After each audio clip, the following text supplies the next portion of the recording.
To prove that I was more capable than the master, right in front of his face, I snuck into my master's wife's room. But not only was he not angry, he actually hid by the door to watch and learn. My master's wife tearfully pleaded with me, but I didn't stop what I was doing. Instead, I became even more impulsive. I knew this wasn't right, but I knew even better that if I didn't do this, neither she nor I would survive. Master's wife, I'm so sorry. Master was the one who sent me. Meanwhile, Master was eavesdropping outside, listening to her miserable wails. His expression was strangely ecstatic. It's all because when he was young, to satisfy his sick perversions, he secretly went into the mountains and caught a nine-tailed fox about to take human form. Seeing the fox's lingering charm and extreme beauty, he immediately tried to violate her. But who could have guessed? After a battle that lasted 3 days and nights, the nine-tailed fox reverted to its true form and bit him down there. Since then, Master began searching for a way to regain his manhood until he calculated that I was about to be born. So, he plotted to have my mother die in childbirth and framed my father's death as a drunken accident. My grandparents couldn't handle the shock and hanged themselves from the crooked tree on the back hill. Just like that, I became the village's only orphan. He then pretended to be an old Taoist traveling down the mountain. The villagers heartlessly handed me over to him. They even slipped him $50 as he left, telling him if he didn't want me, don't bring me back, just dump me in some ravine. From then on, I became the old Taoist apprentice. I was grateful to Limping Zhang. He gave me a stable home and taught me various Taoist arts. But Limping Zhang always looked at me with a very strange look, and he made me bite the tip of my tongue every month. He said I was born with a 9-yang body, overflowing with pure yang energy. If I didn't release it, I would surely die. So I obediently bled myself every month as told. But then, by chance, I saw Limping Zhang drinking my blood. He even had a look of pure bliss on his face. One day, Limping Zhang brought back for beautiful women. I was curious. Could a man nearly 70 like him even handle them? Was he planning for us to take them on together? But their hands and feet were bound in chains, and Limping Zhang locked them in a cave on the back hill. Aside from delivering their meals every morning and night, he never went in. Then one day, Limping Zhang finally allowed me to enter the cave. He told me that the yang energy in my body was building up, and if I didn't find someone to release it with, I would die from the excess energy. Hearing this made me feel incredibly uneasy. They had been locked in that pitch-black cave for years. It was a miracle they were even alive. I was still reluctant to have anything to do with them. Limping Zhang whipped me a few times, cursing, "I'm doing this for your own good, you ungrateful brat." My body was covered in welts. One after another, left with no choice, I stepped into the cave. Limping Zhang stood by the door like a sentry. But to my surprise, not only were those 4 women still alive, but after all these years, they hadn't changed a bit. Their faces were still youthful, their skin delicate and smooth. The entire cave was filled with a scent that went straight to my head. One of the women, dragging her chains. She gave me an expressionless look. "Is this your first time?" I nodded blankly. "Let me do it," she said. With that, she reached out and pulled me close, engaging in a fierce 3-minute struggle. I dressed and walked out of the cave. By then, the sky had already turned gloomy. Every month after that, Limping Zhang would force me to go back in. If I refused, he would come at me with a thorny vine, lashing me mercilessly. It was only then that I realized Limping Zhang wasn't a good man at all. But I still didn't know. He was the killer I'd been searching for, fueled by hidden hatred. I worked even harder to learn his Taoist arts. Within 2 or 3 years, I had mastered about 80% of everything he knew. I thought I could finally have my revenge. But then one day, Limping Zhang told me to go to the cave one last time. As soon as I entered, the woman from before, Su Lin, I wondered why after this time you're going to die. But I simply nodded, unsure of what she meant. Su Lin was silent for a moment, then spoke again. "Do you know why Limping Zhang makes you come here every month?" "Because I have a 9-yang body. I have to release the yang energy every month, or the excess will kill me." Those were Limping Zhang's exact words, and I repeated them back to her. Su Lin nodded, her eyes filled with complex emotions. "You really are doing it to survive. But Limping Zhang is different. He only kept you alive so he could snatch your soul. Once the yang energy in your body is concentrated, he'll make his move." I stood there, stunned. My heart started racing. I never imagined the man who raised me actually wanted me dead. I thought he just enjoyed being abusive, but I quickly regained a bit of composure and looked at Su Lin warily. "How can you prove what you're saying is true?"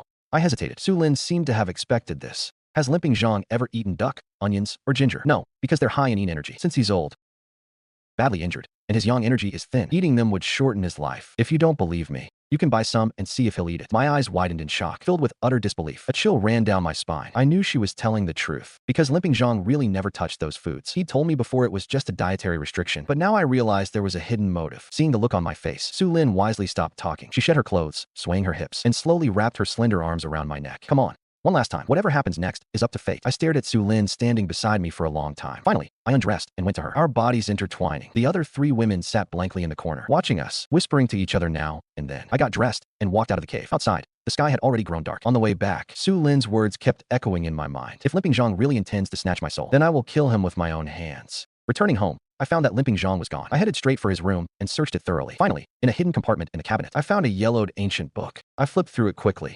Inside, every page was about the 9-yang body. The final pages even detailed how to use the 9-yang body to achieve rebirth. Everything recorded in the book matched exactly what Limping Zhang had been doing to me. I stood there, paralyzed and lost. I couldn't believe he really wanted to take over my body. Lu Ming, go cook some food. We have a guest today. Limping Zhang's raspy voice suddenly rang out in the courtyard. I quickly put the ancient book back where I found it. Coming, master. This time, Limping Zhang had brought back another woman. She was stunningly beautiful, looking no more than 20 years old. I had never seen such a beautiful woman before. Seeing me dazed by her beauty, Limping Zhang let out a cold snort. I snapped out of it, forcing an awkward smile. Master, I'll go make dinner. Limping Zhang narrowed his eyes. This is your mistress. Don't get any ideas. Those ones on the back hill are enough for you. I pretended not to hear him and dove into the kitchen to get to work. Limping Zhang dragged the mistress into the house. From the corner of my eye, I noticed her hands and feet were bound by chains, just like the women in the cave.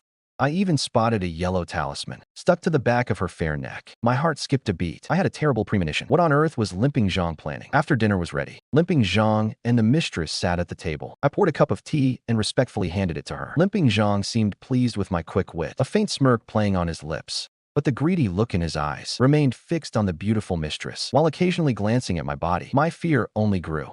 I calculated the time. Only 2 weeks until I turned 18. The thought killed my appetite completely. I forced down a few bites and left. I tossed and turned in bed, unable to sleep, and decided to team up with the women in the cave. After all, the enemy of my enemy is my friend. I quietly slipped away to the cave on the back hill. Looking at the 4 women gathered before me, I spoke up. I need your help. The 4 women fell silent. After a long pause, Su Lin was the first to speak. We'll help, but you have to set us free afterward. I agreed instantly. I thought they'd have much bigger demands, but it was as simple as letting them out. Su Lin continued. The 4 of us are mountain spirits. Our powers were suppressed by Limping Zhang. In this state, we can't help you, unless you can help us break the seal. A strange look flashed in my eyes. No wonder after all these years. Their faces hadn't aged a day. Su Lin pointed to herself. She pointed at herself and the others. I'm a fox. She's a python. That one's a spider. And the last one is a centipede. My mind went blank for a second. In other words, I'd been fooling around with snake and insect monsters for 2 years, but I didn't have time to dwell on that now. The only thing on my mind was survival. I nodded seriously. I had learned all of Limping Zhang's secret arts. I was confident I could break a seal. Su Lin didn't hesitate. She lifted her clothes, revealing her slender pale skin was something like a tattoo. A blood-red talisman drawn with cinnabar. The moment I saw that talisman, my mind went completely empty. This was a type of talisman I had never studied. Su Lin spoke. This is the Leaf Fire Talisman. My expression gradually darkened. I never thought Limping Zhang would hide a trick like this. I remained silent for a long time. Gritting my teeth, I said, give me 2 days. I'll find a way to break it.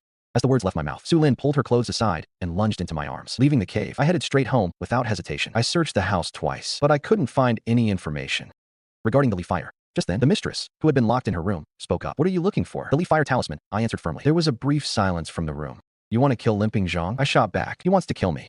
Why shouldn't I kill him? The mistress seemed stunned by my words and didn't speak again. Suddenly, Limping Zhang returned. Seeing me slumped on the floor, a flash of confusion crossed his eyes. Kid, what are you doing? I took the chance to feign a look of pain. Master, ever since I went to the cave last time, I've been feeling worse and worse. As expected, once he heard I was feeling unwell, a look of anxiety washed over his face. He hastily dropped what he was holding and rushed to check my body. His reaction made me even more certain of his plot to snatch my soul. Limping Zhang helped me into a chair and examined me. Finally, he reached a conclusion. It was likely exhaustion from my overindulgence that night. I'd be fine in 2 days. One day, Limping Zhang said he had to go out for 2 days. He instructed me to watch the mistress closely and never let her escape. Supplying my joy, I quickly agreed. About half an hour after he left, I rushed straight into the mistress's room. Do you know where the Leaf Fire records are?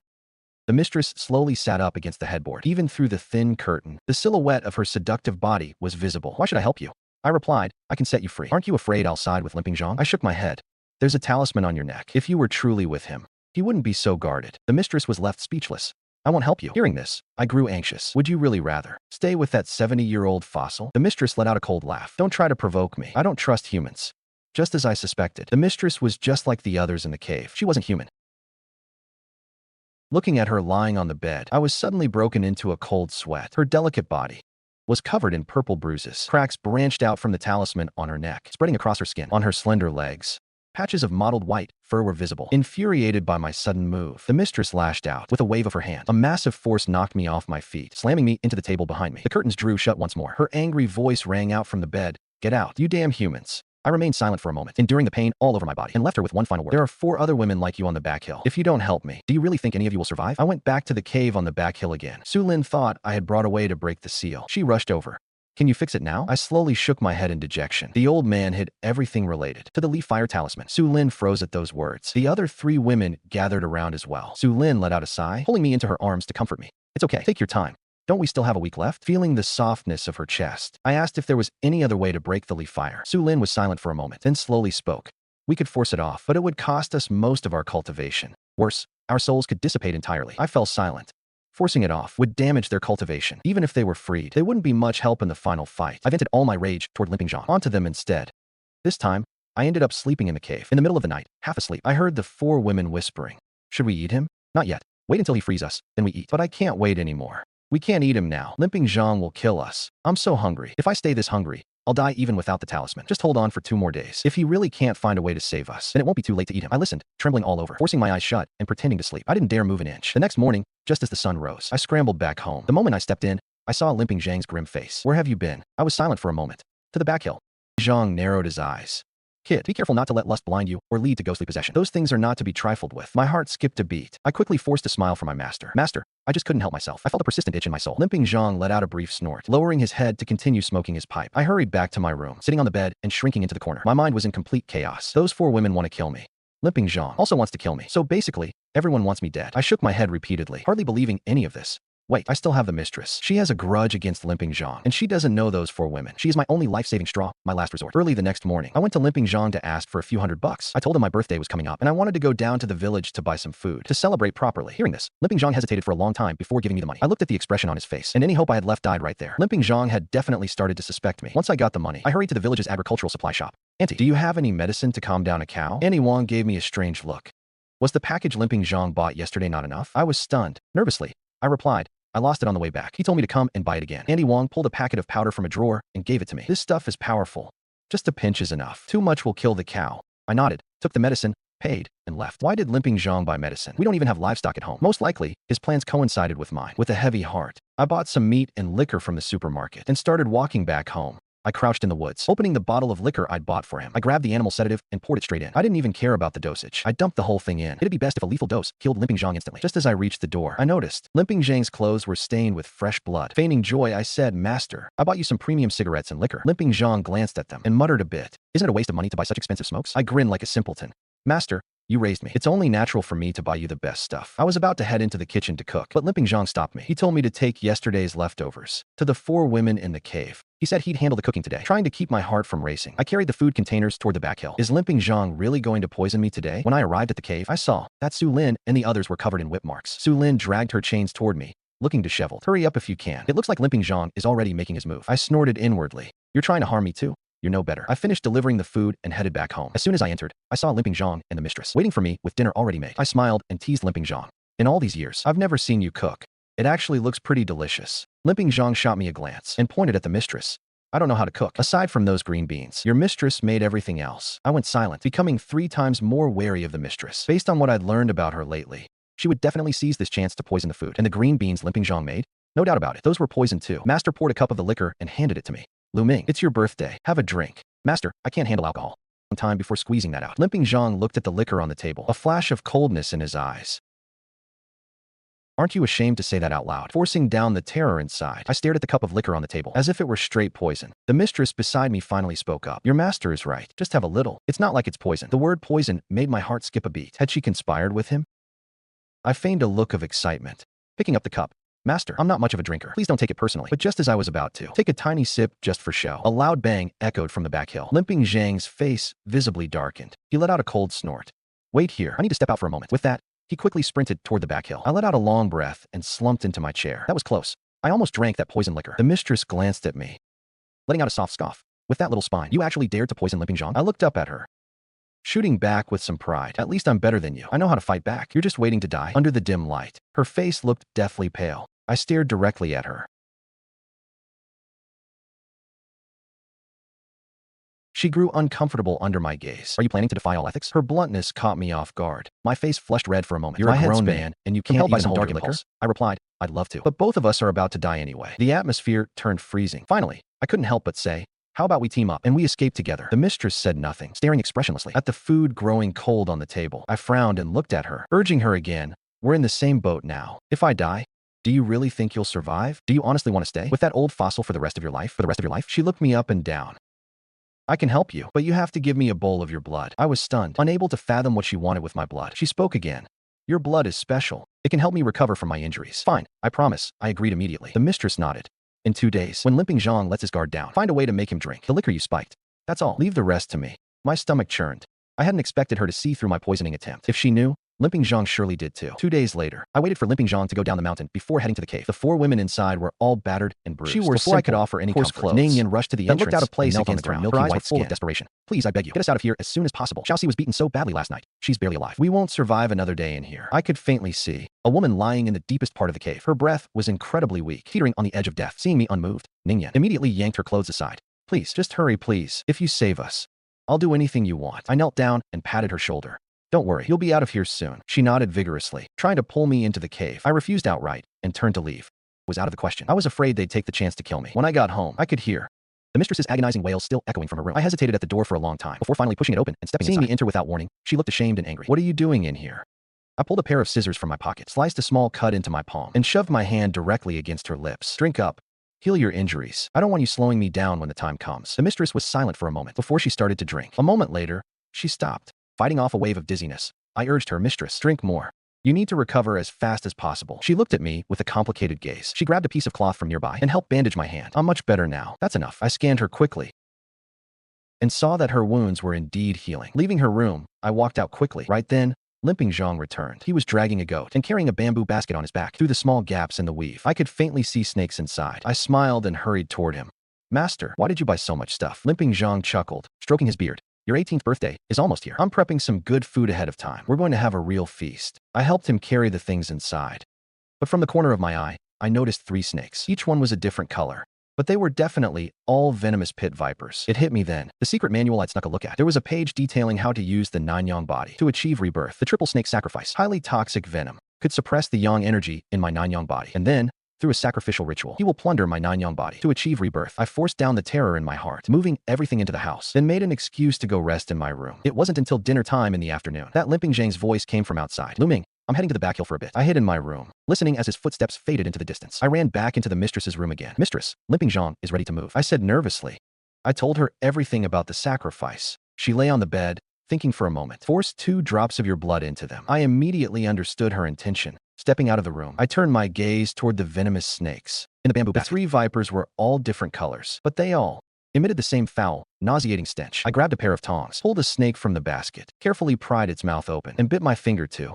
Dropped 2 drops of blood inside. Instantly, the snake began to thrash violently. It lunged, trying to bite me, but soon became limp and lifeless. Looking at the viper in my hand, a smirk couldn't help but tug at my lips. Then, I hurried to feed my blood to the other 2 snakes. This time, Limping Zhang had also brought back a large rooster. Its feathers were vivid, radiating spiritual energy. As I approached, the rooster began to struggle frantically to escape. I quickly pinned it down, forced its beak open, and stuffed some incense ash inside. Instantly, the rooster calmed down and sat motionless on the ground. Evening gradually approached. Limping Zhang returned. With a jubilant look, he said, Lu Ming, what do you want for your birthday?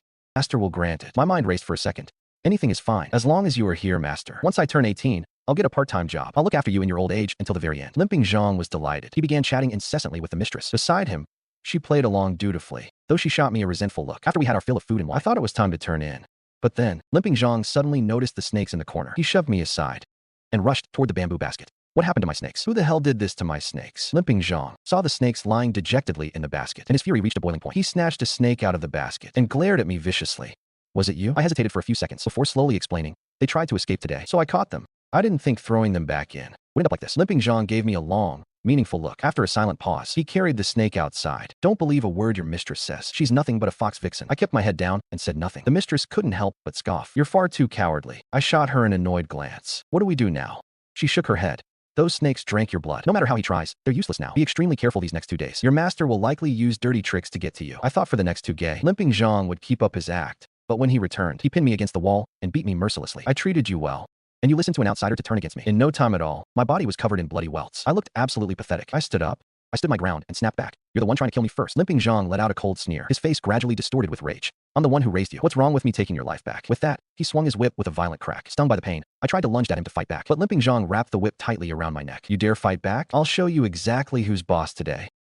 Limping Zhang then grabbed a bowl of liquor from the jar while forced it down my throat. Instantly, my head spun and I slumped to the floor, paralyzed. My head lolled to the side, looking toward the mistress's room. Limping Zhang went in, whip in hand, cursing and lashing her mercilessly. This time, her screams were more agonizing than ever, like the mournful cry of a dying beast. Limping Zhang's brutality continued until dawn before he finally stopped. He chained me up, shackled like a dog in the mistress's room. I leaned against the corner in a daze, staring through the thin gauze at her on the bed. Her breath was incredibly faint. Blood had already soaked through the bedside. "Mistress, are you okay?" I called out tentatively a couple of times, but there was no response. Forcing my battered body up, I crawled to the bed. I yanked the covers aside. Her body was a mess of scars and wounds. In some places, the raw pink flesh was visible through her pale skin.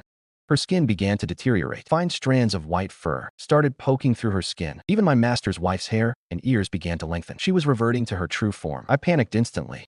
When these demons are about to die, they lose their human form. If she dies, I won't be able to escape Broken Leg Zhang either. She's my only lifeline right now. I bit my finger hard and let my blood drip slowly into her mouth. But she had already lost the ability to swallow. Desperate, I bit my tongue and held her close. I pried her lips open and fed her through my own mouth. Her life force slowly began to return. The moment she opened her eyes, she saw me feeding her blood. She was stunned. She never would have thought that I'd be willing to use my golden blood to save her. A single tear rolled down her pale, cold face. She reached out her slender hand and wrapped it around my waist. "I'll stay with you from now on," she whispered, holding me tight. For the past 2 days, Zhang had been beating and kicking me. He didn't even give me a single bite to eat. I barely made it through to my birthday. Dressed in bright red clothes, Zhang walked toward me step by step. He unlocked my shackles. Our master-disciple journey ends here today. His eyes were burning with intensity. He looked at my master's wife on the bed with greed, then turned to me with disgust. "Today, I'll let you have a final taste of pleasure." My mind went blank. I couldn't understand what he meant. Suddenly, Zhang threw me onto the bed. He let out a cold laugh. "You two should do what needs to be done. Otherwise." Haha. I immediately understood what he meant. He wanted me to have relations with her. This can't be happening. I struggled to get off the bed. But Zhang kicked me back down ruthlessly. "You ungrateful brat. If you don't touch her today, I will." I froze instantly. Cold sweat poured down my back. "Master's wife, what do we do?" She fell silent for a few seconds. Then, she wrapped her arms around my neck and whispered in my ear, "It's okay. Just do it. Let's give this man with no junk a reason to be pissed." I froze for a moment. I glanced at Broken Leg Zhang with a strange look. No wonder he always sent me to the back of the mountain. Turns out, he's impotent. She gently pulled me closer by my neck. Our bodies became intertwined. A flash of humiliated rage crossed Zhang's eyes. We were acting like he wasn't even there. Infuriated, he stormed toward the exit. He slammed the door and left. I caught a glimpse of him leaving out of the corner of my eye. I ignored him, doing this to his wife right in front of him. Even if I can't beat him, I'll piss him off to death. She suddenly spoke up. "After this, Broken Leg Zhang is going to make his move. He wants to use my Enwraith body to temporarily suppress your Nanyang body. That way, he can successfully steal your Nanyang constitution." I shuddered. "So, that's the real reason he brought her back." I fell silent. "Master's wife, let's continue. I won't just leave you like this." She was taken aback. A single tear escaped her eye. She held me tight as the storm raged inside the room. Outside, Zhang was gnashing his teeth. Every sound of commotion from inside was a direct stab to his brain. He wanted nothing more than to rush in and tear me to pieces. I don't know how much time passed. Zhang burst into the room. He couldn't wait to drag me out. "You've got a lot of energy, kid." I glared at him, unlike ever before. Then I spoke up. "I want some wine." Both Zhang and my master's wife were stunned. They knew very well that I couldn't drink at all. Even a drop would cause trouble. Zhang frowned in confusion. "I thought you couldn't drink?" I summoned every bit of courage and snapped back. "I'm about to die anyway. I've never even tasted alcohol in my life. So what's the big deal if I have some?" Zhang let out a spiteful laugh. He quickly pulled a bottle from the nearby cabinet. I scoffed as he approached. I casually poured 2 glasses and placed one of them in front of him. "We were master and disciple once. After all, you raised me. And in the end, I'm giving my life to you. After this drink, we're even."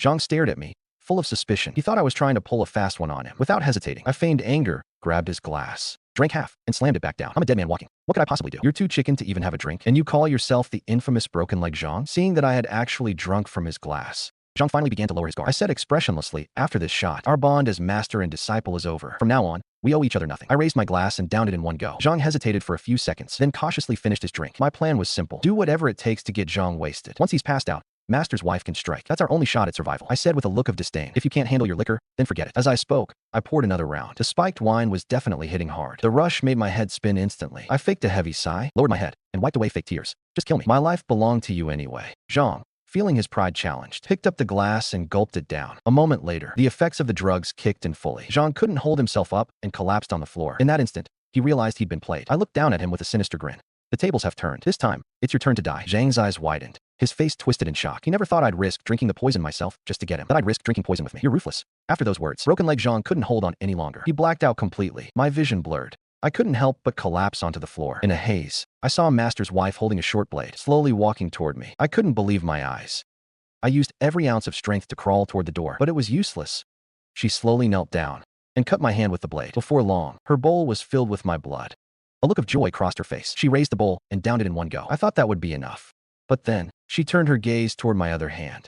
My heart sank with bitterness. Suddenly, a warning from Zhang flashed through my mind. Never trust a fox spirit. I lay limp on the ground, looking at her in total disbelief. She gave my head a flirtatious pat. What are you so panicked about? Think I'm going to kill you? She teased me with a smile. In an instant, the wounds on her body began to heal. She knelt down and pressed her index finger to my forehead. A glow emerged and seeped into my body. It flowed through my limbs like a warm current. Soon, the dizziness from the poison began to fade. I scrambled up from the floor and looked at her. Thank you, I said sincerely. She glanced at me, then turned toward Zhang. How do you want to handle him? Because of the poison, Zhang was completely out cold. I looked at him, hesitating for a moment. After a brief silence, I said coldly, just kill him. With that, I ran to the kitchen for a cleaver and walked toward him. Suddenly, a cold wind began to howl around us, and wounds burst into the room. Sensing what was coming, Master's wife lunged forward to finish Zhang off. But right at that moment, Zhang somehow managed to wake up early. He rolled to the side, narrowly dodging her blade. The four women shielded Zhang behind them. My face darkened. It looked like they had already sided with him. She said coldly, you deal with Zhang. I'll hold off these women. A gust of cold wind swept through. With a wave of her sleeve, she swept the four women away to continue their fight elsewhere. Seeing his help vanish, Zhang started to panic, but seeing that it was just me, he quickly regained his composure. You really want to die that badly? I stared at him blankly as I slowly picked the cleaver up from the floor. You're the one who tried to kill me first. Zhang knit his brows, a trace of malice appearing on his face. If I hadn't raised you all these years, you'd be dead by now. So what if I take your 9-yang body? Your life belongs to me. I scoffed. As of this moment, our bond is broken. I swung the cleaver straight at his head. Zhang grabbed a stool and hurled it at me. I didn't care about anything, except for the burning desire to end him. I charged, hacking at him wildly with the cleaver. I managed to slash his shoulder twice. Seizing an opening, he grabbed me by the throat. Ignoring the pain, I grabbed a handful of his hair and brought the cleaver down hard on the back of his head. Zhang slumped to his knees, trembling. He pulled a voodoo doll from his pocket and threw it at me. The doll instantly vanished into my body. A black line appeared on my arm. Blood covered Zhang's face as he snarled, if I die, you're going down with me. It won't be long before you join me in hell. Zhang let out a manic laugh. He collapsed and died on the spot. With a grim expression, I stared at the black line on my arm. It extended from my palm all the way toward my chest. I've been cursed. And by the looks of it, this is no ordinary curse. Suddenly, Master's wife appeared, covered in wounds. She staggered into the room. She looked at Zhang's corpse, then paused and smiled at me. I almost thought you wouldn't be able to kill him. As soon as she spoke, she lost consciousness completely and slumped to the floor. I rushed over and held her anxiously. After burying my master, I carried her on my back and headed to a city in the north. Deep in the urban outskirts, I rented a tiny, rundown shack just to get by. While unconscious, she reverted into a pure, snow-white fox. To make a living, I set up a fortune-telling stall on a footbridge. I kept her with me at all times to care for her. Whenever young people saw such a rare white fox, they'd flock over to pet her or take a photo. Before I knew it, I had made about $70,000. One day, a glamorous young woman approached me. She asked if I knew how to deal with unclean things. She looked to be in her early 30s, with a sharp chin, watery eyes, a high nose, and long, slender legs. She clearly had the kind of aura that attracts toxic romance. She said her name was Chun-Lian. She was newly divorced and had something unclean in her home. She often heard mysterious crying, and the furniture would frequently make strange noises. She offered me $10,000 if I could handle it. I couldn't help but be tempted. I followed her straight home to get to work. After walking through the house, I spotted the problem, a heavy dampness and a lingering resentment. I asked her sternly, is your husband still alive? Chun-Lian paused, a flash of surprise in her eyes. He's dead. I nodded slightly. I already had the answer in my head. The dampness in the master bedroom meant someone had died right in that room. And that resentment meant they died with a lot of regret. Other than Chun-Lian's husband, I couldn't think of anyone else who would have died there. After a long silence, Chun-Lian finally spoke up. 3 months ago, my husband brought his mistress home. They overexerted themselves, and he literally dropped dead. I was away on a business trip at the time. By the time I got back, he'd been dead for over 2 weeks. I couldn't help but give the guy a mental thumbs up. Dying like that, now that's a hell of a way to go. I pondered for a moment before offering a solution. Your husband still has resentment. He refuses to move on. We fulfill his final wish, then send him on his way. I glanced at her with a serious look. If you don't believe me, I can find someone else to take a look. Before I even finished my sentence, I made a move to walk out. Chun-Lian fell for it immediately. She grabbed me. Desperate. I believe you. Please, stay and help. I started chanting under my breath. Then, I lit an incense stick and stuck it into the table. Zhang Dahai, come forth. I called out his name 5 or 6 times. Finally, I managed to summon him. A gust of cold wind blew the window open. The temperature in the room plummeted. I could feel his presence. Zhang Dahai, your wife, Chun-Lian, is right here. If you have any last wishes, just say it. The moment I said that, another chill wind swept through the bedroom. I was actually a bit spooked myself. After all, when it comes to spirits, killing you is child's play for them. Chun-Lian was terrified, too. Her body began to tremble. Dahai, are you worried about your parents? I'll find someone to take good care of them. Nothing happened. There wasn't a single sound in the room. My expression gradually darkened. The silence in the bedroom was deafening. It was obvious that wasn't Zhang Dahai's final wish. I rubbed my temples. Then it hit me. He died while cheating.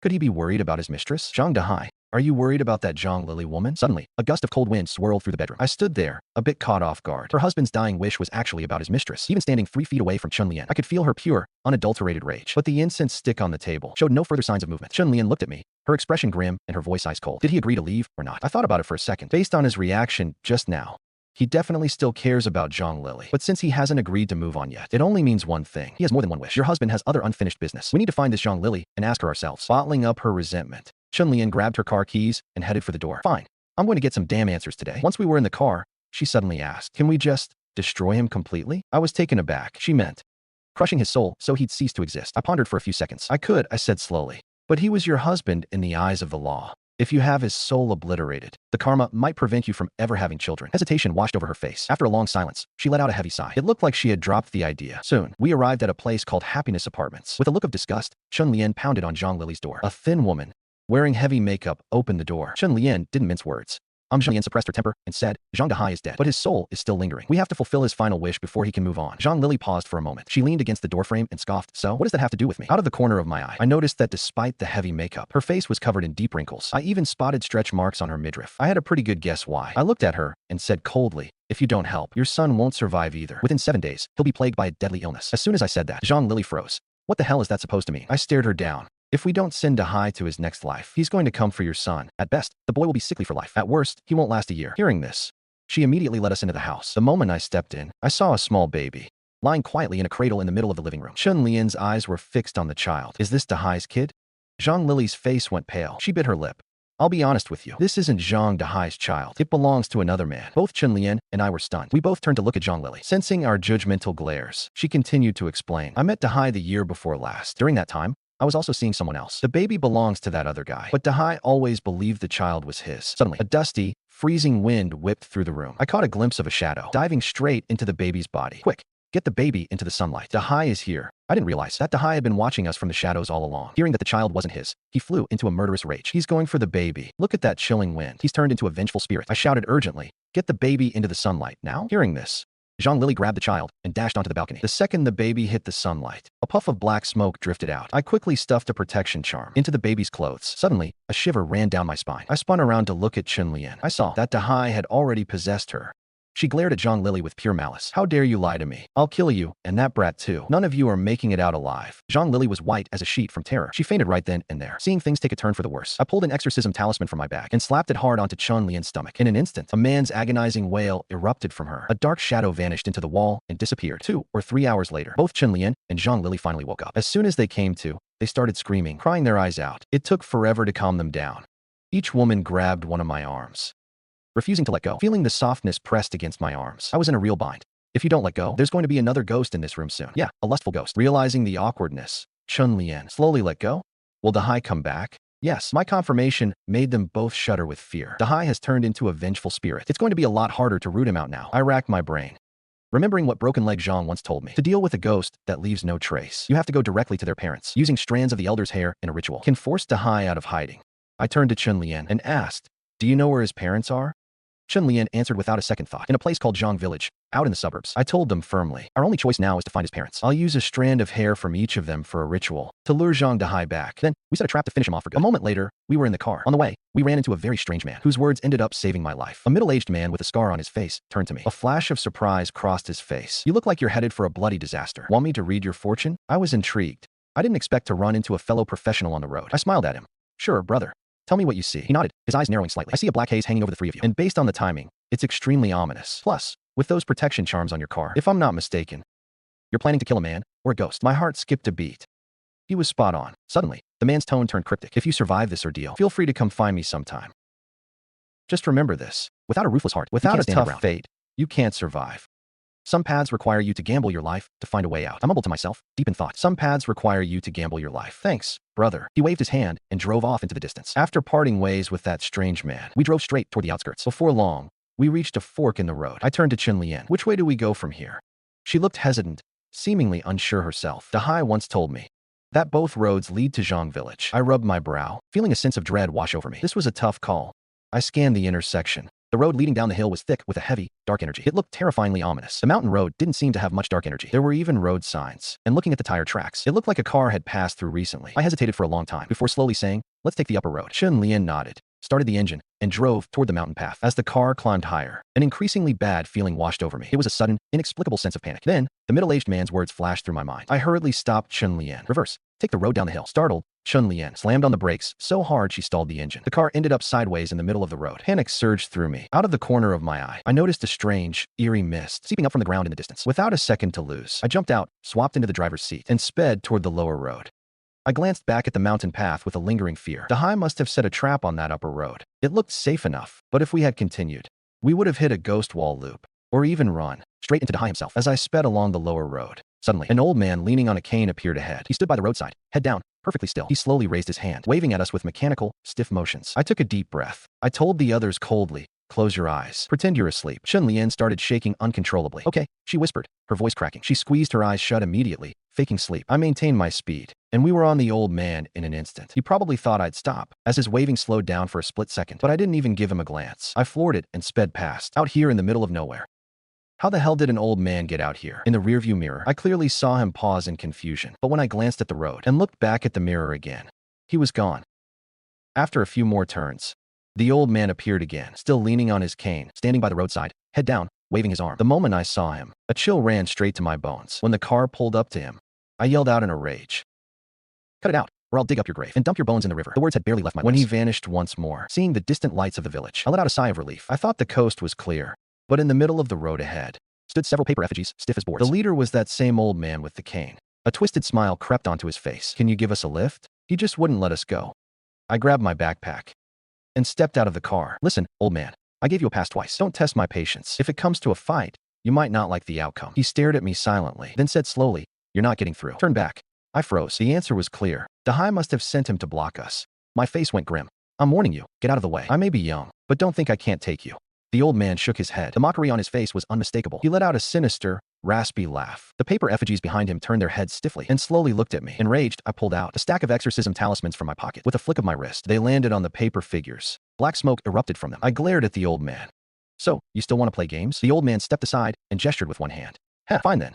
Go right ahead." I ignored him. I got straight into the car. Once the engine started, the road ahead seemed much smoother. Before long, we reached Zhang Village. The entire village was draped in a deathly aura. Right then, Master's wife woke up. She opened her furry eyes and glanced at me, then looked around at our surroundings. Immediately, her urgent voice rang in my ear. "What are you doing here? Get out of here now." I explained everything that had happened.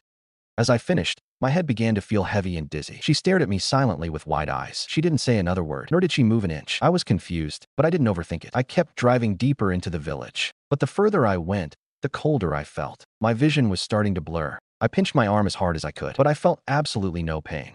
Panic set in completely. I turned to look at Chun Lian in the passenger seat. "Chun Lian, you." The moment I turned my head, my heart felt like it was going to leap out of my chest. Sitting in the passenger seat was a paper effigy, eyes closed as if sleeping. Terrified, I looked toward Zhang Lily in the back. Zhang Lily had also turned into a paper effigy. Even the baby in her arms was made of paper. I felt like I had fallen into an ice-cold abyss. "I'm dead," I thought. Suddenly, Chun Lian and Zhang Lily sat up without warning. They stared intently at me. I didn't have time to think. I instinctively threw the car door open and bolted out. But I only made it a few steps before something tripped me and sent me crashing down. "Lu Ming, run." Master's wife's voice rang in my ear again. But this time, it was different.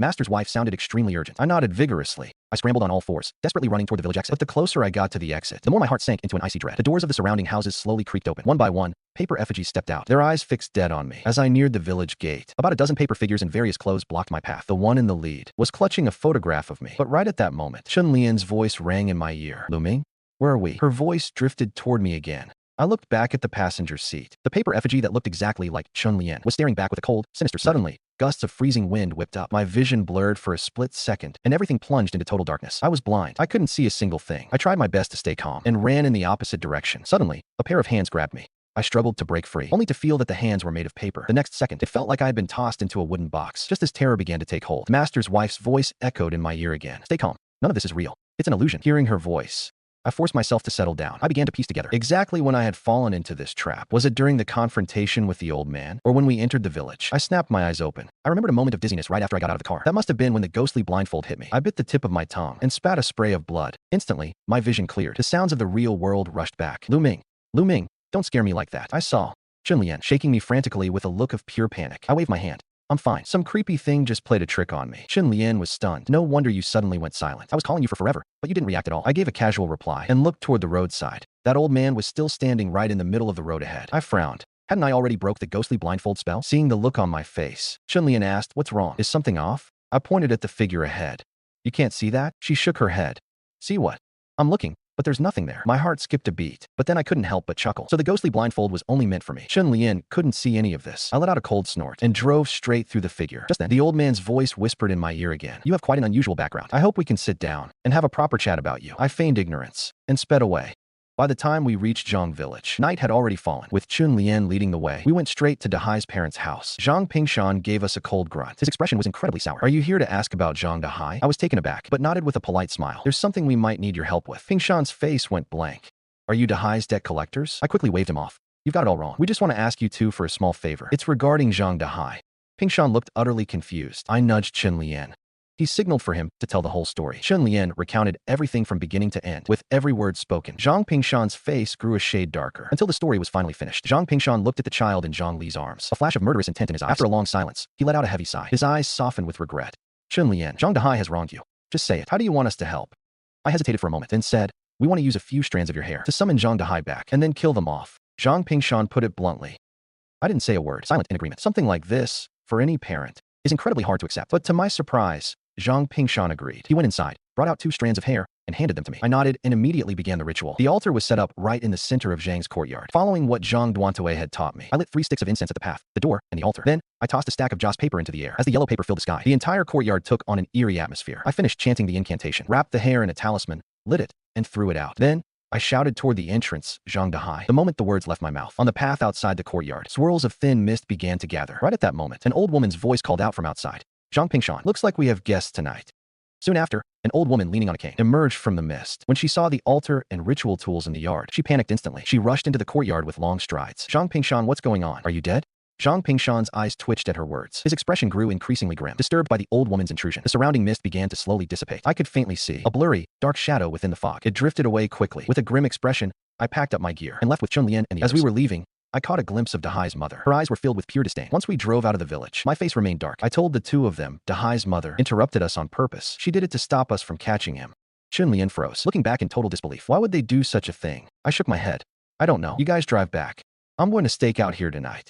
For Zhang Dahai. Soon, darkness fell. Under the cover of night, I crept to the back of Dahai's house. This time, I heard the sound of a heated argument between Zhang Pingshan and his wife. Zhang Pingshan's voice crackled with rage as he roared. Why the hell did you interfere with them? His wife snapped back. They wanted to kill my son. Why shouldn't I stop them? It's bad enough we failed to raise him right, but I won't let him be bullied now that he's dead. A moment later, Zhang Pingshan's voice rang out again. Dahai was the one who committed those sins. He wronged those people. Even in death, he's still a curse to them. No one in the Zhang family acts like this. His wife's shrill voice followed immediately. I don't care. My son will not suffer. I'll kill anyone who dares to touch him. As the two continued to fight, the sound of things being smashed came from the house. Suddenly, Zhang Pingshan let out a wail, followed by a dull thud as something heavy hit the floor. Just as I was about to make a move, I suddenly noticed a thick surge of dark energy erupting from the front of the house. Then, the sound of Dahai's mother crying and talking to herself drifted out. Son, your father tried to help outsiders kill you. I killed him with a stool. I charged straight through the front door, but the moment I stepped inside, the scene before me made my heart skip a beat. Zhang Dahai's mother was kneeling on the floor, muttering to herself in the empty room. Save for Zhang Pingshan's corpse. Suddenly, her face turned deathly pale. She whipped around to face me.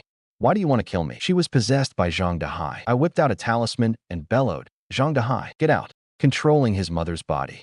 Zhang Dahai lunged at me with a vengeance. He slammed hard into my stomach, leaving me doubled over in pain. Snapping back to my senses, I slapped talismans onto both of her ears and delivered a powerful kick. Instantly, Zhang Dahai's mother collapsed to the floor. A wave of dark energy brushed past me. Bolting toward the main door, I quickly pulled a Thunderfire talisman from my pocket and hurled it toward the thickest part of the mist. In a split second, the talisman erupted into flames. Faint, agonizing wails echoed through the air. Zhang Dahai was finally gone. My job here was done. I didn't stick around to clean up the mess. I left the scene immediately. I called Chun Lian right away to come and pick me up. When they heard that I had taken care of Zhang Dahai for good, they were overjoyed. In the car, Chun Lian looked at me with gratitude.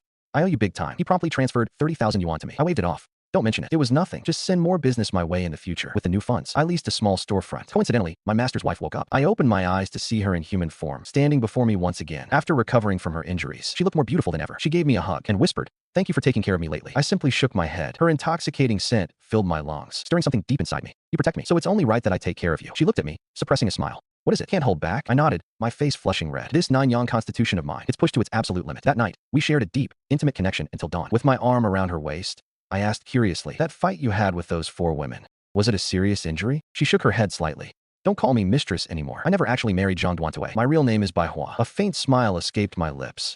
Then I'll call you Sister Bai from now on. Sister Bai nodded and continued. Those 4 golden spirits are incredibly powerful. The fight ended in a draw. I nodded slowly. It was exactly what I had suspected. Sister Bai was already injured back then. Holding her own against 4 of them was quite a feat. She paused for a few seconds, then added, They're badly hurt. It'll take at least 2 years before they can come back for the Lihua talismans. I froze for a moment. Wait, Zhang Duantue is already dead. Are the talismans on them still not neutralized? Sister Bai nodded, looking at me with deep concern. When Zhang Duantue cast those talismans, he bound their fate to yours. Only you can lift the curse. Unless you die, then it's over for them too. My heart sank into my stomach. If Sister Bai was right, once those 4 women regain their strength, they'll definitely come for me. I only have 2 years to get stronger. In an instant, a wave of anxiety flooded my mind, seeing my pale face. She comforted me. It's okay, I'll help you through this. I hesitated, then asked, Sister Bai, do you know about the Lu family in Taoyuan village? She paused. Actually, Zhang Duantue did tell me. There were 7 others involved in your family's massacre. Back when he was traveling the world, he discovered you'd been marked since birth. He ended up intervening by chance and took you away without even realizing. Later, he found out a curse had been placed on you, seemingly by a group from the north. I'm not sure exactly who they are either. We'll have to investigate slowly. One day at noon, 2 women were already waiting outside my door. It was Chun Lian and a woman in her 30s. I brought Sister Bai downstairs to greet them. I glanced at the woman. She was radiating an icy, dark energy. I immediately knew what I was dealing with. Are you looking for a reading or an exorcism? Zhang Yunyan hesitated before saying, both, I guess. As long as it solves the problem. Money is no object. I checked her palm, then asked for her birth chart to calculate her fate. But as I went deeper, my expression grew more troubled. After a long hesitation, I finally asked Sister Zhang, do you have any children? At the mention of children, Zhang Yunyan's face changed visibly. She immediately shook her head. I raised an eyebrow. According to her chart, she should have a child about a year old right now. But since she said she didn't, it could only mean the child had been aborted. I asked tentatively, Sister Zhang, have you ever had an abortion? Seeing my dead serious expression, she hesitated for a while, then said, I had one. It was already 6 months along, but I went through with it. My heart sank even further upon hearing that. A 6-month-old fetus is already a complete human. It has its own soul and spirit. If it's terminated before it even sees the world, it will be filled with resentment. Once dead, it will haunt its mother relentlessly. After listening to my explanation, Zhang Yunyan buried her face in her hands. I looked at her and asked seriously, since you lost the child, have you noticed any physical discomfort? Zhang Yunyan fell silent for a moment, then nodded gravely. I have this recurring dream. I'm standing in a forest, pitch black and suffocating. There's a child nearby, crying for his mother, but I can never see him. Since then, my health has been spiraling downhill. Even now, I always feel like I'm being suffocated in my sleep. I let out a sigh. It's the child's retribution. He wants to drag you down to be with him. Zhang Yunyan was visibly shaken. She grabbed my hand frantically. Then what should I do? I pondered for a moment before asking, after the child died, how did you handle the remains? Zhang Yunyan hesitated, her face pale. I left it to the hospital. My expression darkened immediately. When hospitals deal with stillborns or organs, they either cremate them, or worse, some shady facilities might just toss them into a waste plant. Looking at the heavy, dark energy around her, I suspected her child had long ago been discarded and shredded in some disposal facility. After a long silence, I told her seriously, I need to go to your house. I'll perform a ritual to appease him so he can move on to reincarnation and stop haunting you. Hearing that I needed to go to her home, her expression became a bit uneasy, but she agreed nonetheless. Shortly after, the 2 of them left together. Sister Bai watched Chun Lian walk away and whispered under her breath, that woman's fate is quite extraordinary. I was taken aback. Extraordinary? In what way? Sister Bai pondered. According to her chart, her early life was plagued by misfortune, likely from meeting the wrong people. But her luck will reverse in the latter half. 2 people, one of extreme mean, one of extreme will stay by her side for the rest of her life. I blinked in surprise. Seriously? Don't mess with me. Suddenly, Sister Bai snapped her head toward me. That extreme young person couldn't be you, right? I shot a sideways glance at her. I'm not the only one in the world with this constitution. There's no way it's me. Sister Bai nodded and didn't say another word. At 3 a.m. Suddenly, Zhang Yunyan called me, wailing in terror. Mr. Liu, please, you have to save me. I was startled. What happened? I asked urgently. Between uncontrollable sobs, she explained, I just fell asleep, and I felt someone strangling me. I even heard a child laughing. I didn't expect the ghost infant to strike so fast. It realized we were coming, and was trying to kill her right now. I got out of bed and dressed to leave. Sister Bai grabbed my arm. It's too late at night. I'll go with you. We should watch each other's backs. As we were rushing over, Zhang Yunyan called again. This time, nothing but a child's giggling came from the phone. Moments later, I arrived at her villa. The massive house was pitch black. Icy winds howled around me, and there wasn't a trace of human life to be felt. I ran to the main entrance and pounded on the door. Silence. Not a single sound from inside. I turned on my phone's flashlight and peered inside. Zhang Yunyan was being strangled by her neck, hanging from the large chandelier in the living room. Her long legs were kicking desperately in the air. I smashed through a window and charged in. Her face was deathly pale. She was on the verge of death. I reached up to cut the rope, but the moment my hand touched her neck, it felt like 1,000 needles. I recoiled in pain. Suddenly, it hit me. This was a spectral umbilical cord. Normally, a child is born together with the cord, but if a child dies in the womb, that cord turns into a ghostly tether, remaining under the ghost infant's control. And this ghost infant, it was highly likely using that spectral cord to strangle her. There was no time to lose. I lit a talisman and applied the flame directly to her neck. Instantly, black smoke billowed from her delicate skin, and the strangulation marks vanished. Zhang Yunyan snapped her eyes open, gasping for air. That child, he's here. He tried to kill me. She clung to me, wailing, while pointing toward the entrance. Sister Bai spoke up. What's the plan now? I pondered for a moment. Let's assess the house first. Just as the words left my mouth, Sister Bai found the switches and flooded the entire villa with light. I noticed a trail of residual dark energy leading from the spot she was hanging, up the stairs, and into the master bedroom. From there, the trail became erratic, Something struck me as very odd. The layout of this villa. It was clearly designed to gather energy and repel evil. But why would such a perfect feng shui layout have a window opened in the southeast corner? Anyone capable of designing this would never make such a rookie mistake. Zhang Yunyun has enemies. I pulled a thunder talisman from my pocket, folded it into a triangle, and wedged it under a cabinet in that corner. A temporary fix for the breach. Just then, her parents returned, accompanied by her younger brother. They froze at the sight of us. The brother and the mother. So, Zhang Yunyun's own family are the ones behind this? I couldn't help but gasp in shock. I quickly led Sister Bai away from there. Just as we got back to the shop, a booming, gravelly voice echoed from outside. Brother, keeping all the good tea to yourself? I see. A tall, broad-shouldered man with a face full of stubble walked in. I looked up, pleasantly surprised. Third brother. The man I'd met at that red light intersection. How did you know I was here? Old Sen took a small sip of tea and smacked his lips. I was passing by today, saw a new shop, and decided to check it out. Didn't expect to find you here, kid. I gave a sheepish laugh, but didn't say anything. Suddenly, Old Sen glanced at Sister Bai with some surprise. Oh, so you've recovered? Both Sister Bai and I turned pale. I didn't expect him to know anything about her injury. Reading the confusion on my face, Old Sen explained bluntly. I could tell when we were in the car that day. I nodded slightly, keeping quiet. Old Sen turned back to Sister Bai and said seriously, just call me Xiao San. Otherwise, by lineage, I'd have to call you great-grandaunt. My eyes nearly popped out in pure disbelief. Great-grand aunt. I didn't push him further on why he addressed her with such a formal title. Instead, I looked at Old Sen curiously. Third brother, how did you know to tell me those things back then? He waved his hand and laughed. I could tell at a glance. Honestly, I wasn't going to get involved, but then I saw you had great-grandaunt with you, so I figured I'd give you a heads up. I nodded, my gaze drifting towards Sister Bai. I never imagined that, even in the city, she would be the one helping me out in the shadows. Suddenly, Old Sen looked at me with curiosity. He chuckled. Have you been dealing with something pretty tricky lately? I froze for a second, completely stunned. I was indeed having a massive headache over Zhang Yunyun's situation. Old Sen hesitated for a good while before saying, I suggest you give this case everything you've got. I've done the math, and if you walk away from this, it will haunt your entire life for the rest of your days. That one thing in your heart, you'll never achieve it. I frowned, my mind racing. If I didn't help Zhang Yunyun, it would ruin my life. That hint was as clear as day. He might as well have spelled it out. I looked at Old San with immense gratitude. Third brother, let's have dinner tonight. It's on me. I want to thank you properly. He waved me off. I've got things to do. And with that, he left the shop. That night, while out walking with Sister Bai, suddenly, she spotted a shady figure in the distance. Is that Zhang Yunyun's brother? I paused, following her gaze. It was a young man in his early 20s, shaved head, slightly hunched back, walking with a limp and uneven shoulders. He was actually holding a bloody knife and several slender fingers from a woman's hand. He crept suspiciously to the front of the shop, dug into the soil of a potted plant, and pulled out a black cloth. He wrapped the bloody fingers in it, then took out a small effigy made of straw, a voodoo doll, and buried it. My heart began to race in terror. This was a form of folk black magic, specifically used to curse others. Anyone under this spell would see their life crumble. At best, their fortune would be ruined. Or at worst, a sudden, mysterious death. Bald guy buried those fingers and used fresh blood as a ritual medium. This is definitely a death curse meant for me. A surge of fury boiled up inside me. But then it hit me. It was because of that talisman I left at Zhang Yunyun's house. That talisman fixed their flawed ritual setup, leading them to believe I had figured out their plot against Zhang Yunyun. They were trying to silence me for good. Thinking fast, I snatched a rock from the ground and hurled it right at his back. He spun around, jolted by fear when he saw me, and bolted in the opposite direction. Seeing him gain too much distance, I gave up the chase. I rushed to the flower pot and dug up the things he had buried. Sister Bai walked up behind me, frowning slightly at the sight. How do you plan to handle this? I fell silent for a few seconds, then pulled out my phone and called 911. Since it involved human remains, the police arrived in no time. I gave them a brief rundown of everything. Thanks to the security cameras at the entrance, the truth was uncovered quickly. After taking statements from me and Sister Bai, they took the four fingers into evidence and set out to arrest Zhang Yunyun's brother. About half an hour after the police left, my phone rang. It was Zhang Yunyun. Mr. Liu, why are you framing my brother? I let out a cold sneer. Listen carefully, Ms. Zhang. He was the one targeting me. I have surveillance footage to prove it. Besides, we have no personal beef. Why would I go after him? Zhang Yunyun went silent. I took the chance to drop a hint about her family. Ms. Zhang, your family's behavior toward you is off. You'd better watch your back. Be careful, or you'll run into that ghost infant again. Hearing that, Zhang Yunyun couldn't help but shudder. Did you find something that night? I was a bit surprised. It seemed this woman actually had some wits about her. Come by my shop when you have a moment. I'll tell you everything then. Early the next morning, Zhang Yunyun was already standing at my door. Noticing her haggard appearance, I frowned and opened up.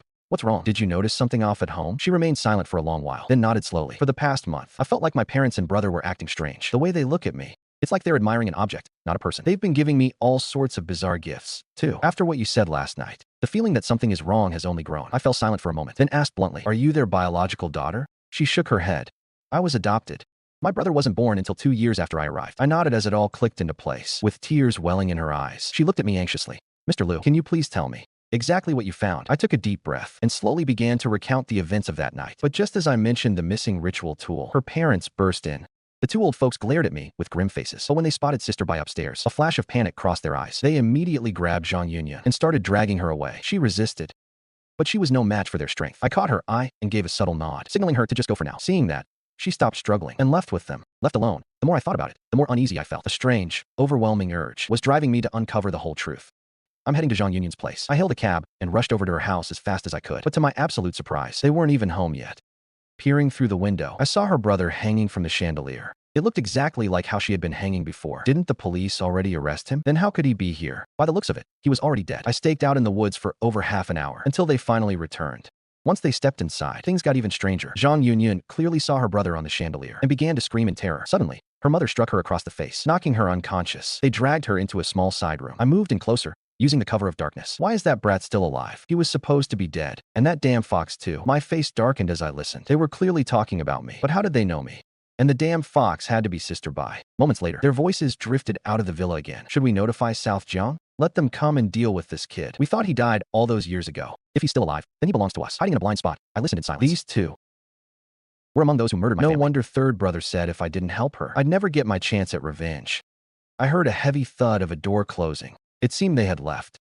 I crept out from the bushes and climbed through the window. The priority was getting Zhang Yunyan out. I headed straight for the room where they held her. The moment I walked in, I was completely stunned. Her body was covered in strange symbols, drawn in red cinnabar. By the bedside sat a doll, riddled with needles. The scene looked as if the bed had been turned into an altar, preparing to sacrifice Zhang Yunyan to something. I rushed forward without a second thought, scooped her up, and headed straight for the door. Just then, her parents burst back in. Her mother's face was deathly pale, glaring at me with pure malice. Put my daughter down, or you aren't leaving this house alive. I let out a cold sneer and launched a fierce kick straight at her. She dodged sideways with surprising agility and countered with a kick to my chest. I sprawled on the floor, gasping for air for a long moment. In that instant, the man approached me with a sinister grin, clutching a straw voodoo doll. Kid, since you're here, don't bother leaving. Let's settle what happened all those years ago right now. Zhang Yunyan's father hissed in a bone-chilling voice. My expression darkened. They were indeed the ones who murdered my family, just as they were about to strike. A booming, gravelly voice thundered from the door. You two old fossils better think twice before you move. A flash of dread instantly crossed the couple's eyes. Su Lao-san, are you really going to cross us? Old Sin spat on the ground in contempt. I'll see what kind of trash you are first. Show me your credentials before you talk to me. Old Sin then slowly turned his gaze back to them. Let the kid go, or I'll end both of you right here. Their faces grew increasingly twisted. After a quick glance at each other, they said in unison, fine. But the girl stays. No way. I blurted out before Old Sin could speak. Old Sin fell silent for a moment, his tone laced with a bit of annoyance. Forget it. Why are you meddling so much? I was taken aback for a second, but then I realized the situation. I stood up and followed him out. Once outside, we hopped into a black van. I was desperate for answers. Third brunt. Dark sorcerers from South Jiang. I'd heard Zhang Duantue mention them. They're a vicious and heartless lot, completely devoid of humanity. Once you cross paths with them, they're a nightmare to deal with. Old San had a faint smirk on his face. So, while you were in there, did you find out anything? I stayed silent for a moment, then spoke slowly. They were among the ones who murdered my family. Old Sin nodded slightly. Revenge is a dish best served slow. There's a massive crowd behind them. It's not as simple as taking out one or two of them. I was stunned. Are you saying it was an entire group that came after my family? Old Sin nodded again, a distant look in his eyes. To be precise, it's an entire sect. If they knew you were still alive, they'd be kicking down your door by tonight. I gasped. Am I really that important? A Nanyang constitution that lived past 18? I wouldn't say you're unique, but you're the only one I've seen in decades. I turned to Old San. Dead serious. Third brother, I need a favor. I want to rescue Zhang Yunyan and then snatch those two old folks to bring back. I have some questions for them. I'll owe you big time. Deal. Old San agreed instantly. He hopped out of the van and charged toward the villa. In no time, sounds of a violent struggle erupted from inside. Moments later, he burst out carrying Zhang Yunyan. He tossed her into the back seat. Wait here. I'm going back in to grab those two old dogs. With that, he rushed back into the villa. My mind went blank. I just stared at his back in disbelief. This guy is an absolute beast. About 3 minutes later, Old Sin came charging out again, carrying someone else. This time, he had Wang Shui, Zhang Yunyan's mother. He was injured and shouted, "Move it." Now, the old dog is holding back. I can't take him. A few moments later, we reached the shop. Old San tied Wang Shui up and threw her into the basement. I laid Zhang Yunyan on the sofa and woke her up. She looked at me, completely dazed. How did I get here? I was in no mood for small talk. Just answer my questions truthfully. If you don't make sense, you might end up dead. At my words, she began to tremble violently. She nodded frantically. How long has it been since they adopted you? 27 years. I felt a wave of relief. I pressed further. Before you were 12, did any strange people ever visit your house? She thought for a second. When I was 12, my parents went away on business for 5 months. When they returned, they brought 7 or 8 people. They stayed for about 10 years. It wasn't until 8 years ago that they finally left. My heart hammered against my ribs. Everything lined up. When she was 12, I had just been born. They lived at her house for 10 years. The exact 10 years of my childhood. 8 years ago was when Zhang Duantue took me away. After all these years, I finally found them. Frightened by my intense expression, she shrank back. I grabbed her arm. Answer me, I demanded. Do you know the names of those people? She shook her head, terrified. I don't know. Ever since I was little, I just called them Uncle 1, Uncle 2, Uncle 3, and so on. I fired off several more questions, but she couldn't give me anything else. I headed straight for the basement. Old Sin glanced up at me. She's all yours. Ask away. I nodded slightly and looked at Wang Shui, who had regained consciousness. Why did you murder my family? She gave me a look of pure disdain. You're nothing but a tool for our path to greatness. What right do you have to even speak to me? I didn't get angry. I smiled. The more she acted like this, the more certain I was that she knew everything. a rusty hammer sitting nearby and smashed it down onto Wang Chui's fingers. Bone splintered. Wang Chui held in agony, her eyes fixed on me with pure hatred. If they hadn't insisted on waiting for you to grow up, you'd be long dead by now. Old Sin glanced at me, a hint of dissatisfaction in his eyes. Let me handle this. He reached to his waist and pulled out a small, brownish-gray vial. He lit a cigarette, taking a deep drag, then prepared to shove the burning cherry into the vial. I've heard that goo cultivators link their natal goo directly to their own lives. If the natal goo dies, the master suffers a lethal backlash. Is that true, or what? Terror washed over Wang Chui's face. She stammered, trembling. You were born with a 9-yang constitution, perfect for refining a blood yang goo. We planned to wait until you were 16, when your yang energy would reach its peak. They planned to strike at the peak. I didn't expect to find out later that your grandfather and the others were spirit mediums. They had ways to suppress your yang energy. We had no choice but to kill them first. Fury began to burn inside me. Who else was involved in this? Wang Chui fell silent for a moment. Then she spoke slowly. The 3 Miao brothers from Nanjiang and Cheng Qingshan from the north. As for the other 2, I don't know their names. The questioning was over. Everything that happened over the years became clear. I looked up at Wang Chui and took my lit cigarette butt and jammed it directly into the jar of bone worms. In an instant, those pitch-black worms were burned to death. Wang Chui stared at me with a twisted smile, unable to bear the pain. She finally bit her tongue and ended her life. The tension I had carried for years finally began to ease at this moment. But behind all of this, there was still a mastermind pulling the strings. It clearly wasn't Sister Bai. After all, she had been with me the whole time. She had no reason to set me up. Lao San was the most likely suspect, but from our time together, he seemed more like a hired hand doing someone else's dirty work. I thought she would be devastated. To my surprise, the first expression on this woman's face was relief. I looked at her with some suspicion. I felt like something was off about her. Zhang Yinyan noticed my look and immediately burst into tears. She didn't dare go back for now, so she had to stay with me for the time being. The next day, Lao San nervously pushed open the shop door. Come out with me in a bit. Help me take care of something. I nodded and agreed. Half an hour later, we arrived at a construction site downtown. There wasn't a single worker on the site, only a gaping pit. Lao San lit a cigarette and took a deep drag. A while ago, when the workers were digging here, the ground guys went in to check it out. But for some unknown reason, something went wrong. After they died inside, a police officer went in and died too. They even sent a Taoist priest in, but he never came out. I was stunned. I looked toward that eerie, dark pit not far away. Lao San hesitated for a moment. Then he continued, you have a 9-yang constitution. You're naturally able to ward off dark energy and toxic miasmas. And the biggest threat down there is exactly that surge of yin energy. It was only then that I realized why Lao San had been helping me with all those messy situations. Turns out, he was just waiting for this moment. Lao San handed me a walkie-talkie and a stack of various protective talismans. Go down alone. Keep the talismans in case you run into something dirty. Remember, the shadow behind say something. I told Zhang Yinyan about everything. I'll assume you're dead down there, and I'll head straight back to take care of Zhang Yinyan for you. About half an hour later, I made it down into the cave. I turned on my flashlight and swept it around. It looked like some kind of ancient tomb passage, but the corridor was filled with a thin mist. Even the flashlight beam couldn't penetrate it. Suddenly, something flickered before my eyes. I could vaguely see the end of the passage. There was a young girl dressed like an ancient maid, standing right in the middle of the path. Her face was deathly pale. Her slender hands held a wooden tray. She stood there with her head slightly bowed. Because of the distance, I couldn't make out what was on the tray. I took 2 tentative steps forward. Suddenly, I felt my foot hit something. Looking down, it was a construction worker in his late 40s, still wearing his hard hat. I found one of the workers who died scouting the way. Lao San's tone sounded a bit suspicious through the radio. My mind snapped back to full alertness. What is it? I asked anxiously. Is there a problem?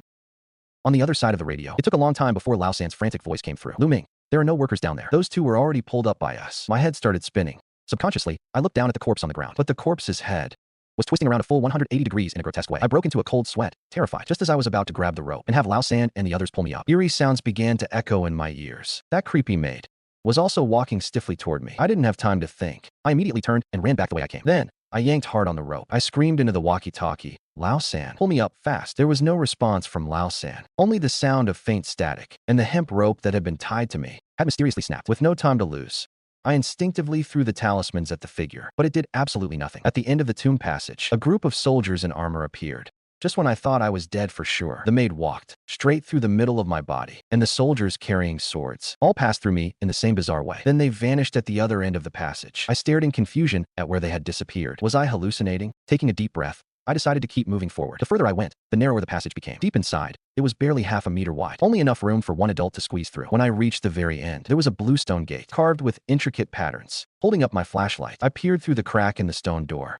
What I saw made my entire body shiver. Inside, there was a pair of eyes, a pair of blood-red eyes with no pupils. I gasped, and without hesitation, I turned and bolted back the way I came. Right at that moment, Lao Sen arrived. He had dropped a new rope and slid down to join me. Before we could even exchange a word, a rustling sound echoed through the passage. Panicked, I grabbed Lao San and pulled him toward the exit. We need to get out. We both scrambled out, exhausted. He slumped onto the ground, gasping for air.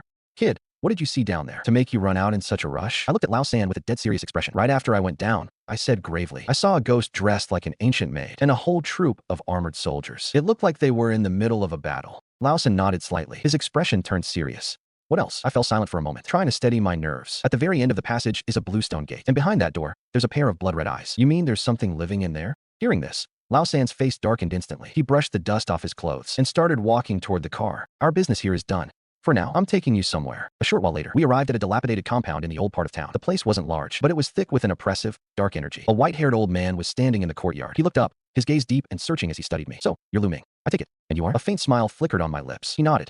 I am Pang Qingyun. Pang Qingyun gave me a kind, gentle smile before turning his attention to Lao San. Xiao San, how did the assignment go? Lao San hesitated for a long time. Finally, he spoke. It's serious. I don't think I can handle it. Pang Qingyun's expression didn't change at all. What went wrong? Lao San nodded slightly. Lu Ming went down to scout. He said in a low voice, there are ghosts inside and a pair of blood-red eyes.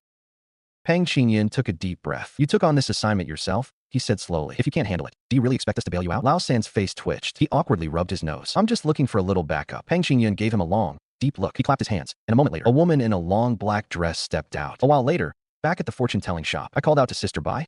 Sister Bai, there's something I need to tell you. Lao San wants me to ask for your help. He wants you to come with us to deal with whatever is down in that pit. Sister Bai fell silent for a few seconds. Her expression grew grave. Whatever's in there isn't something you want to mess with. It'll get people killed. I froze. How did you know? I asked instinctively. Sister Bai rolled her eyes. The second you walked in, you were reeking of thick, dark energy. How could I not know? I gave a sheepish laugh. Sister Bai, how are your injuries healing? Sister Bai looked down and continued sipping her tea. Not bad. Good enough to help you with a little something. I nodded. That was her way of saying yes. Early the next morning, we headed to the pit. Lao San tied a rope to an excavator. He turned to me and said, Lu Ming, you and Sister Bai follow me down. I gave a serious nod. Lao San took his gear and quickly rappelled into the pit. A moment later, I turned to Sister Bai. Let's go. Just as we were about to head down, a blood-curdling scream echoed from the pit. Lu Ming, run. Chills ran down my spine. Without hesitating, I grabbed the rope and slid all the way down. The closer I got to the bottom, the colder it felt. The dark energy here was even thicker than yesterday. I carefully raised my flashlight. Lao San and his team were nowhere to be found. There was a long drag mark on the ground. I steadied my nerves and continued deeper inside. But just then, a cold glint flashed before my eyes. At that critical second, Sister Bai grabbed me by the shoulder and yanked me to the side. A broken blade slammed into the passage wall before clattering to the floor. I stared at the broken blade, my heart pounding in my chest. If that had hit me, even if it didn't kill me instantly, the tetanus alone would have probably finished me off. Just then, Lao San's faint moans reached my ears. Taking a deep breath, I rushed toward the depths of the passage. The blue stone pavement was littered with scattered talismans and items like wooden swords. My heart sank. Those were the protective gear Lao San and I had brought with us. Sister Bai glanced at the stone door ahead. She frowned. Whatever is in there isn't simple. My heart skipped a beat. If Sister Bai thought it wasn't simple, then it had to be terrifying.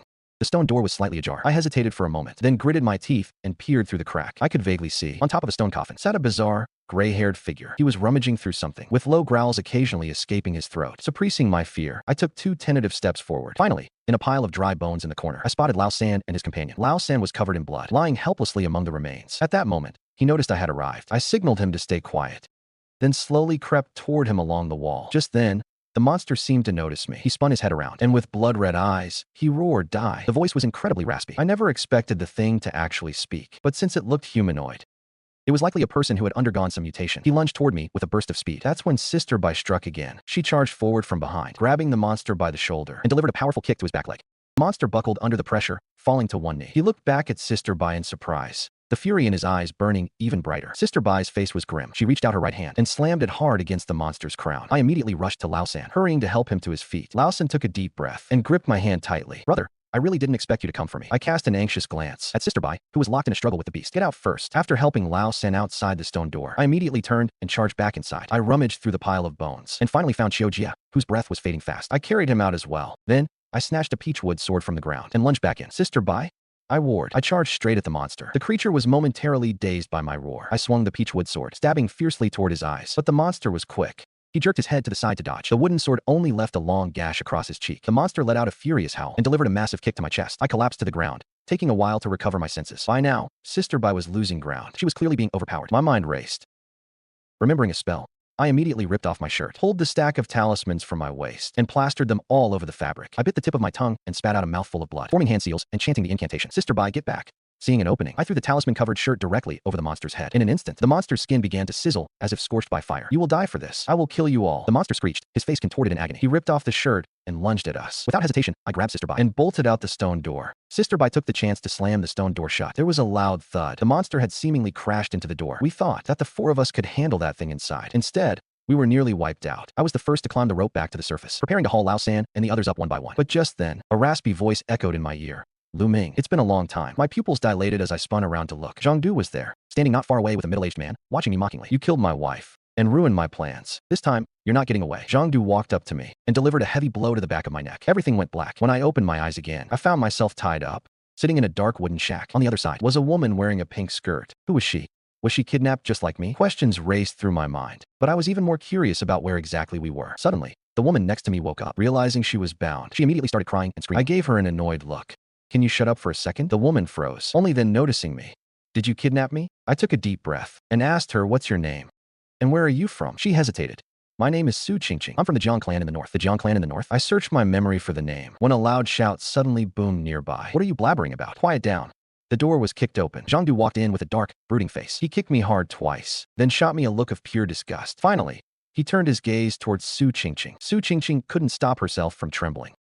He's the one who started talking to me. I was being quiet. Su Qingqing explained frantically, while Zhangdu watched her with a mocking, playful smirk. After a long pause, he finally left. The moment Zhangdu was gone, Su Qingqing turned to me with a resentful glare. This is all your fault. I frowned and looked at her coldly. If you keep screaming like that, I won't mind teaching you a lesson myself. Suddenly, my hand brushed against a broken ceramic shard on the floor. Heart racing, I grabbed it immediately. I began sawing through the rope, inch by inch. Su Qingqing saw what I was doing. She looked up, hesitating. Can you get me out of here too? My hands paused for a long second. I gave a slight nod. Fine, but you have to help me. It took us about half an hour before the rope finally snapped. Su Qingqing looked panicked, terrified I'd leave her behind. Hurry up and untie me. I nodded and quickly unfastened her ropes. I walked toward the door, peering through the crack. Outside, the hillside was a landscape of withered yellow. Scattered, dead trees surrounded the area. I scanned the perimeter, confirming that Zhangdu and Qingqingshan weren't around. I kicked the door open and made a break for it. Su Qingqing stood by the door, dazed, taking a few moments to react. Wait for me. You said you'd take me with you. I glanced back, my face darkening with frustration. Ignoring her, I sprinted toward the woods. Suddenly, a campfire appeared in the middle of the dark forest. I hesitated and walked toward it. Kid, are you a poacher? A raspy voice rang out from beside the fire. An old man in tattered clothes stared intensely at me. You poaching brat, where are your partners? While I stood there, stunned, the old man rushed forward with uncanny speed. His rough, massive hands pinned me to the ground instantly. I couldn't summon any strength in my body. My head was spinning. A hint of doubt flashed in the old man's eyes. Not a poacher? Then who are you? What are you doing here? I slowly broke free from the old man's grip. My name is Lu Ming, I said seriously. Someone is trying to kill me. I ended up here while trying to escape. The old man stiffened for a moment. The wrinkles on his forehead deepened. The cops are after you, aren't they? You're a fugitive. I slowly stood up. No. The old man nodded. He picked up a skewer of charred meat from the campfire and handed it to me. I didn't hesitate. I took it and began to wolf it down. I looked at the old man suspiciously. Sir, how should I call you? The old man kept his head down, rubbing at the dirt on his clothes. My name is Li Dashin. Lately, some poachers have been appearing in these woods. A lot of animals have been slaughtered. While speaking, Li Dashin angrily punched a nearby wooden stump. Poaching is one thing, but they only cut out the hearts. They leave the carcasses in the woods, rotting everywhere. I was shocked. Poaching just to cut out hearts? Isn't that something only dark sorcerers do? Thinking of this, I snapped my gaze toward Li Dashin. The closest sorcerers around here, weren't they Zhangdu and Qingqingshan? Daylight began to break. Li Dashin put on his basket, grabbed an axe, and walked toward me. Let's go. I'll walk you down the mountain. I nodded slightly. I stood up with my exhausted body. After trekking through the mountains for 4 or 5 hours, some houses finally appeared. Suddenly, Li Dashin squinted and yanked me back. We quickly hid in a hollow on the hillside. I looked at him, confused. What is it? Li Dashin didn't answer right away. He slowly pulled out a tobacco pouch from his waist. Outsiders. I was stunned. Skeptical, I looked up to take a peek. How could you tell? Li Dashin shrugged indifferently. Just a gut feeling. We didn't stay in the hollow for long before 2 middle-aged men slowly walked out from the village entrance. Zhangdu and Qingqingshan. What were they doing here? I turned to Li Dashin in shock.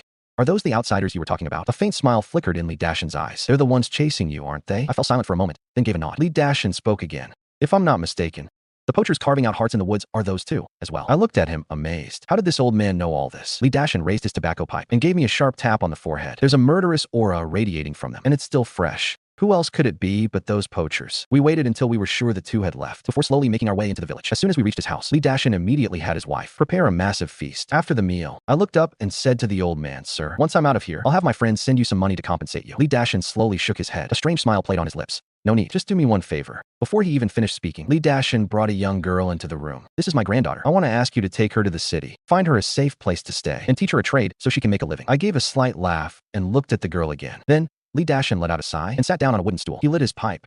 I'm not asking for much once you're out, just a place for her to stay, and a skill to survive. I fell silent for a long moment, then agreed. The elderly couple was overjoyed once I gave my word. When it was time to leave, they held onto her, reluctant to let go, giving her one final piece of advice. Tears streamed down the girl's pretty face. Grandpa, I don't want to go. Li Dashin let out a loud shout. This is an opportunity most people wouldn't get in 8 lifetimes. I fell right into your lap, and you're still not satisfied? As he spoke, he shot a quick glance at me. Before long, the ox cart arrived to pick us up. We rode that ox cart for 3 hours, just to reach the nearest city. Then I got in touch with Sister Bai. She booked a flight for me. and by the next morning, we were back home. I walked inside with Li Yingying. As we entered, we ran into Lao San, who was just about to leave. His forehead was bandaged, and one of his legs was in a cast. The moment he saw me, his eyes lit up with relief. "You're back." I reached out and gave her a hug. Then I helped her over to a nearby chair. As soon as she sat down, she couldn't wait to ask what had happened. When she heard Zhang Du and Cheng Qingshan had kidnapped me and were scavenging for all sorts of animal hearts, she let out a sharp, heavy gasp. "You're incredibly lucky. I can't believe you dodged the goo sorcery." I looked at her, confused. "What do you mean, goo sorcery?" Lao San took a deep breath and began to explain. The so-called goo sorcery is a practice from Southeast Asia using various animal hearts, combined with specific items and incantations. It can conjure ghosts or forge elixirs. It's easily one of the most sinister dark arts out there. Suddenly, a chill ran down my back. I instinctively looked back at Li Yingying. If it hadn't been for her grandfather, I'd probably be dead in those desolate mountains by now. Just then, Lao San noticed Li Yingying too. She looked at me with hesitation. "Just watch your back," she said, trailing off. "I have to go. I've got things to do." At that moment, Sister Bai came down from the second floor. The second she saw Li Yingying, the smile on her face instantly vanished. "Are you sure you want to keep that girl around?" I was dazed. Why was Lao San like this? And now Sister Bai too? I promised Li Dashin that I'd just find her a place to settle down. Sister Bai fixed her eyes on me. Her voice was calm but steady. "She's a vessel for the great spirits of the north.